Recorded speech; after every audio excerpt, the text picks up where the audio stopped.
Vous le savez, sur cette chaîne YouTube, j'ai tendance à beaucoup parler de Chris Jericho. Depuis que je suis toute petite, je le suis à la fois sur les rings, mais aussi sur ses projets à côté, notamment avec son podcast, ses livres, mais aussi son groupe de musique Fozzy. Le 12 décembre 2021, justement grâce à Fozzy, j'ai eu la chance et l'occasion de voir Chris Jericho à Londres.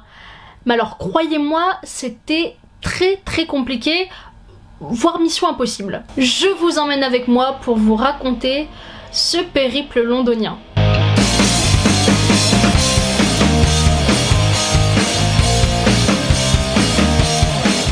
L'histoire débute en juin 2021 lorsque j'apprends que Chris Jericho et son groupe Fozzy vont réaliser une tournée en Angleterre mais aussi en Irlande pour novembre-décembre 2021. Il faut savoir que j'habite pas très loin de Lille, donc j'ai l'Eurostar et je me dis que c'était possiblement possible d'aller voir Chris Jericho à Londres. Donc je réfléchis, j'avais le budget pour à ce moment-là, donc je décide de réserver le 23 juin mes places pour Fozzy et l'Eurostar. Dès le début des réservations, c'est compliqué. Oui, c'est compliqué parce que ce jour-là, donc le 12 décembre 2021, il n'y a pas d'Eurostar pour faire Lille-Londres. Donc je suis obligée de prendre un Eurostar Paris-Londres. Première tuile. Deuxième tuile, le prix. On se rend pas compte, mais en fait l'Eurostar c'est super cher et pour deux personnes j'en ai eu pour 344 € d'Eurostar. C'est encore là. Pour résoudre à 200% cette tuile de l'Eurostar, je dois réserver du coup un train pour faire Lille-Paris le matin. J'ai de la chance, je trouve un Ouigo qui nous arrête à Paris Nord au prix de 40 € pour deux personnes. Dernière chose à faire, réserver les places pour Fozzy. Pour le coup ça va aussi, je m'en sors plutôt bien, j'arrive avec un total de 55 € pour deux places. Pour l'hôtel, deuxième galère, parce qu'il faut savoir que les hôtels à Londres sont extrêmement chers. Je fais le choix de réserver une chambre d'hôtel à 75 €, mais de ne pas payer tout de suite. J'ai peut-être eu raison là-dessus, vous allez voir pourquoi. Nous sommes le 1er décembre 2021, je suis très exactement à 12 jours qui me séparent de Chris Jericho. Je suis comme une dingue et pour le moment je me dis que ça va, on n'a pas trop de galères et le jour même, galère. Le Premier ministre anglais va parler et va déclarer qu'à cause de ce sympathique virus qu'on appelle le Covid, il faut maintenant un test obligatoire lors du Day 2 en Angleterre. Je l'ai peut-être pas dit précédemment, mais mon but à moi était de rester moins de 24 heures en Angleterre. Du coup j'arrivais le dimanche midi à Londres et je repartais du lundi matin vers la France. Sauf qu'entre cette période, il n'était pas nécessaire de faire un test Covid pour pouvoir se balader à Londres, mais forcément avec le test du Day 2, je suis obligée de le faire, même si je reste moins de 48 heures, pour pouvoir aller au concert et pour pouvoir rentrer à la maison. Malheureusement, nouveau problème, vous le savez, lorsque vous faites un test PCR, les résultats arrivent au bout de 24 ou 48 heures. Ce qui signifie qu'à ce moment-là, à partir du 1er décembre, je ne suis potentiellement plus sûre de pouvoir aller à Londres pour pouvoir voir Chris Jericho. Le 2 décembre, ma maman prend une décision assez radicale et décide de payer tous les frais financiers en plus pour qu'on puisse aller voir Chris Jericho à Londres. Parce que du coup maintenant on n'a plus le choix, on doit partir du samedi matin pour revenir du lundi matin. Ce qui signifie du coup de changer les billets d'Eurostar, changer les billets de train et une nuit en plus à l'hôtel. De ce fait, on commence à changer l'Eurostar, on décide de partir du samedi matin, mais merci d'ailleurs l'Eurostar, il fallait payer 34 € en plus pour avoir un train le samedi matin. Alors que petite précision, j'avais quand même payé une assurance 40 € pour les deux tickets. Ça fait mal, hein. Deuxième réservation, les tests PCR pour le Day 2 à Londres, mais il faut savoir que là-bas, les prix sont exorbitants. On peut passer de 1 € si on fait un test soi-même à 400, 500, 600 € même parfois pour avoir le résultat au bout de 3-4 heures. Avec ma maman, on fait le choix de réserver des tests Day2 où les résultats sont disponibles à partir de 8 heures d'attente. Pour ces 2 tests PCR, on a payé la modique somme de 218 €. Troisième changement, les tickets de train qui devaient faire Lille-Paris, parce que forcément, comme on part du dimanche matin, il faut les changer en samedi matin, vous avez sans doute compris. Par chance, on a pu se faire rembourser les premiers tickets de train qui étaient à 40 €, mais pour les deuxièmes tickets, du coup du samedi matin, on en a eu pour 55 € environ. Troisième et dernière dépense que je vais mettre ici, même si on a payé à Londres, c'est l'hôtel. Malheureusement, l'hôtel qu'on avait choisi n'avait plus de place pour 2 jours, donc on a dû se rabattre sur un petit hôtel miteux, mais il n'y a pas d'autre mot, pour la modique somme de 150 €. Mais quand vous allez voir l'état de l'hôtel, ça les vaut pas du tout. Nous sommes à 10 jours du départ avec tous ces changements. Forcément, j'ai le cœur beaucoup plus soulagé parce que je sais que absolument tout a été changé. Donc maintenant, normalement, plus de problèmes. Eh ben non, des problèmes. Nouveau problème, on apprend le 6 décembre que le gouvernement britannique exige des tests PCR négatifs pour pouvoir rentrer sur le territoire. Ça signifie donc que je dois me faire un test PCR négatif avant le départ, 48 heures avant. Heureusement, après les annonces de Boris Johnson, on a ce réflexe d'aller immédiatement réserver un test PCR en laboratoire. Tout va bien, le test est négatif, on se dit que ça y est, le départ pour aller voir Chris Jericho est bouclé, il n'y aura plus de problème. Eh ben non, on continue. Dans la nuit du 9 décembre au 10 décembre, je reçois beaucoup de notifications sur mon téléphone. Je reçois des messengers, je reçois des messages sur Twitter, je reçois des messages SMS et je comprends pas pourquoi, je sais pas pourquoi. Donc j'allume mon téléphone, je le déverrouille et là c'est le drame. Tout le monde m'a identifié sur des articles. Voici quelques compilations des articles.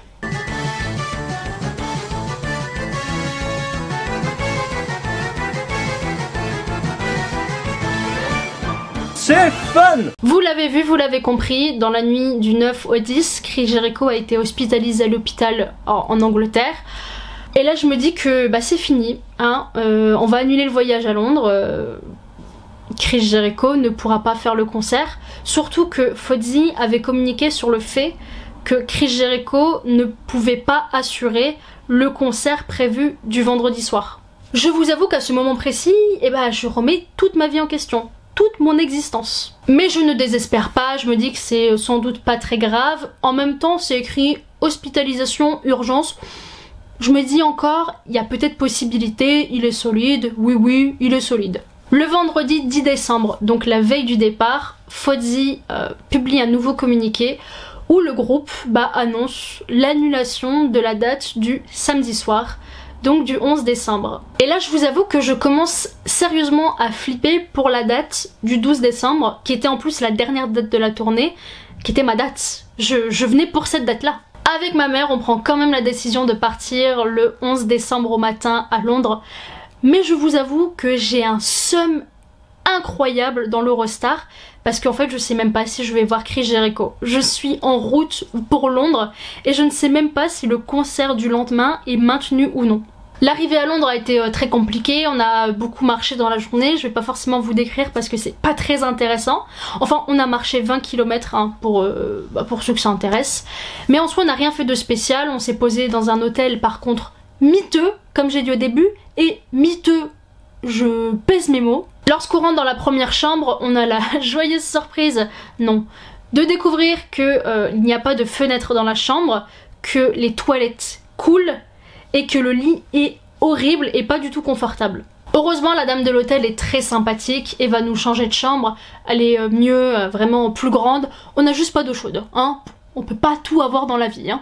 Pendant ce temps à l'hôtel, moi je continue de ruminer, je ne sais absolument pas si je vais voir Chris Jericho. En plus pour l'anecdote, mais vous allez voir que c'est important, j'avais pris des cadeaux pour Chris Jericho, je lui avais fait des tonnes et des tonnes de sablés de Noël et j'avais acheté des bières du Nord pour pour lui faire plaisir, hein, tout simplement. Le samedi à 19h30, Chris Jericho annonce un live sur YouTube pour parler un petit peu de sa situation et de la dernière date de la tournée.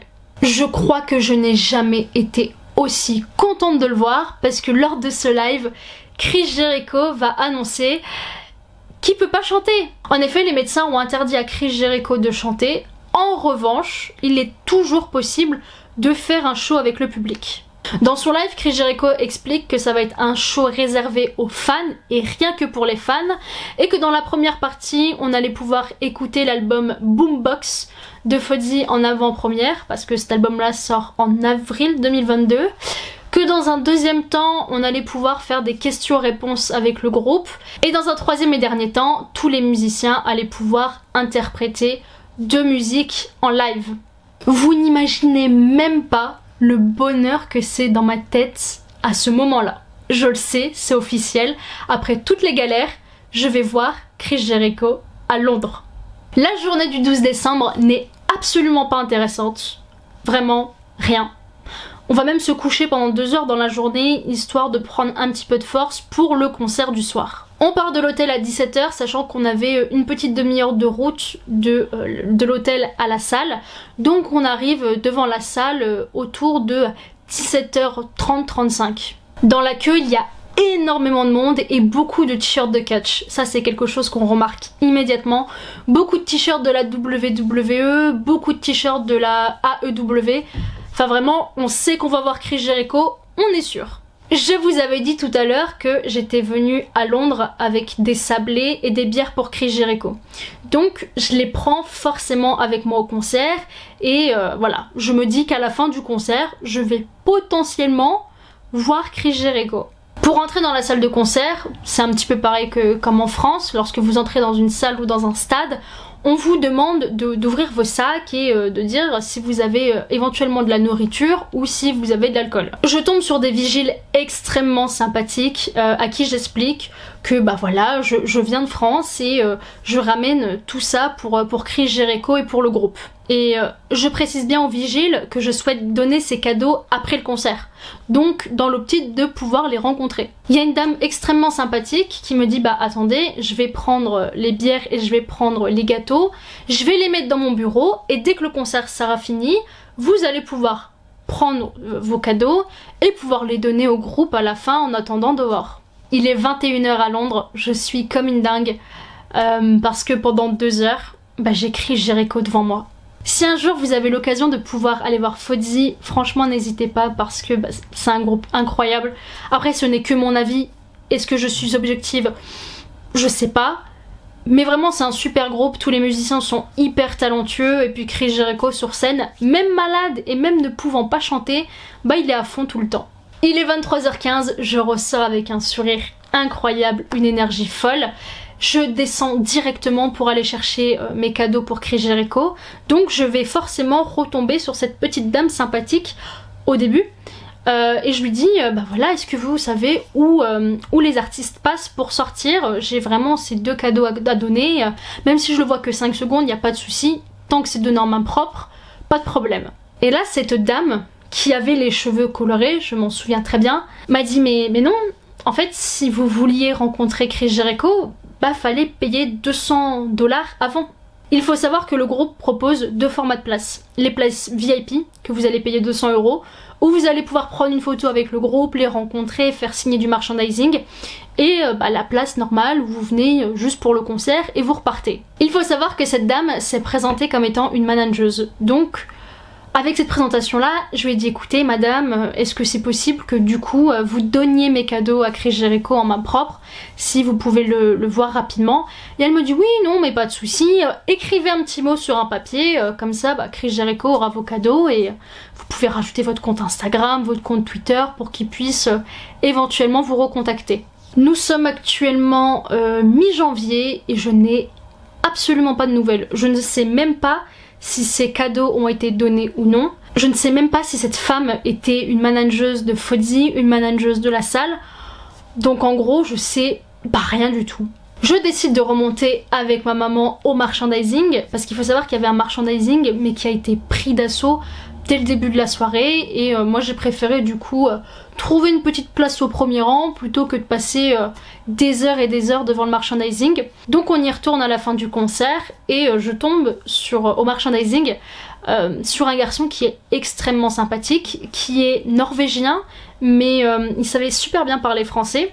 Donc là il me demande ce que je veux, donc je lui explique, je veux ce t-shirt là de Fozzy. Ce t-shirt coûtait 15 livres, mais moi je lui donne 20 livres, et puis je lui explique que j'ai pas de monnaie, je lui dis voilà, on a tout liquidé, on a absolument plus rien. Donc ce très sympathique norvégien regarde un petit peu partout, demande à la première partie du groupe s'ils ont pas de la monnaie sur 20 livres. Absolument personne à 5 livres, donc on se retrouve un petit peu con avec le mec. Et puis il me regarde, il me dit bah vas-y, pars, le t-shirt c'est pour moi. Je repars donc de ce concert avec un grand sourire. Bah forcément ça fait toujours plaisir lorsqu'on te dit bah prends, c'est gratuit, tu n'as rien à débourser. Donc c'est vrai que ça finissait assez bien la note du concert, même si j'ai été extrêmement déçue du comportement de la manageuse qui m'a parlé quand même un petit peu comme une merde. J'en garde quand même un très très beau souvenir de ce concert. Le lendemain on rentre, on prend l'Eurostar sans souci. Du coup par rapport à l'aller forcément c'est beaucoup plus calme et on rentre sur l'île aux alentours de 13h-13h30. Voilà, c'est ainsi que s'achève ce week-end londonien qui au final nous aura coûté un peu plus de 1000 €. Je sais très bien que c'est une somme extrêmement importante, que des personnes ne peuvent pas débourser autant d'argent en aussi peu de temps pour un concert d'un groupe. Je voulais quand même remettre vraiment tout dans son contexte pour vous expliquer en détail de A à Z, y compris avec les prix, ce séjour londonien. Je vous remercie d'avoir regardé cette première vidéo de 2022 qui sera sans doute pas la dernière, normalement. Je vous souhaite une très très bonne année et on se dit à bientôt pour une prochaine vidéo.